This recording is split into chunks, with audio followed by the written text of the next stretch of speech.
मुख्यमंत्री देवेंद्र फडणवीस आणि शिंदेंची मंत्रालयातल्या दालनात बैठकीत विधान परिषदेच्या जागा वाटपाबाबत चर्चा, तर उद्या केंद्रीय सहकार मंत्री अमित शहांसोबत होणार बैठक. राज्यातल्या कांदा दरावरून महाविकास आघाडी आक्रमक. नाशिकच्या चांदवडमध्ये शेतकरी महामोर्चा काढत सरकारच्या धोरणांचा निषेध. मोर्चात शेकडोंच्या संख्येनं कांदा उत्पादक सहभागी. निवडणुकीआधी कांद्याला 24 रुपये दर दिला, आता फक्त 12 रुपयेच का? आमदार रोहित पवारांचा खरमरीत सवाल.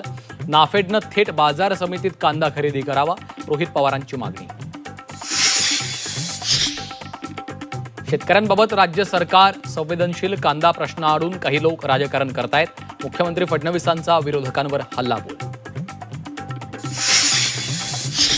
दिल्लीत उपमुख्यमंत्री शिंदेंनी अमित शहांची घेतली भेट. सूत्रांची माहिती. भेटीबाबत गुप्तता पाळल्याची माहिती. विधान परिषद जागा वाटपाबाबत शिंदेंनी नाराजी व्यक्त केल्याची चर्चा.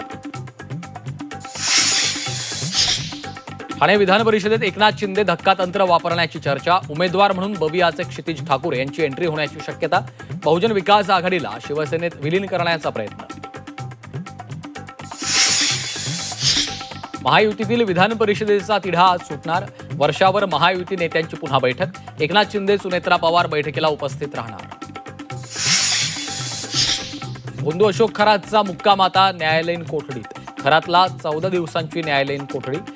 पीएमएल कोर्टाने सुनावली कोठडी. नीट पेपर फुटी प्रकरणात तिन्ही मनीषांच्या मालमत्तेची होणार चौकशी. पेपर फोडून मालमत्ता खरेदी केल्याचा संशय. सीबीआयकडनं तिघींच्या मालमत्तांची होणार चौकशी. वाढलेलं तापमान आणि इंधन दरवाढीमुळे भाजीपाल्याला महागाईचा फटका. शेपू पालक जोडी 40 रुपयांना. फरसबीनं गाठला 200 रुपयांचा टप्पा. चांगला पाऊस पडेपर्यंत दर चढेच राहणार. सर्वसामान्यांच्या लालपरीचा प्रवास महागणार. परिवहन मंत्री प्रताप सरनाईकांकडून दरवाढीचे संकेत. डिझेल दरवाढीमुळे एसटी आर्थिक संकटात.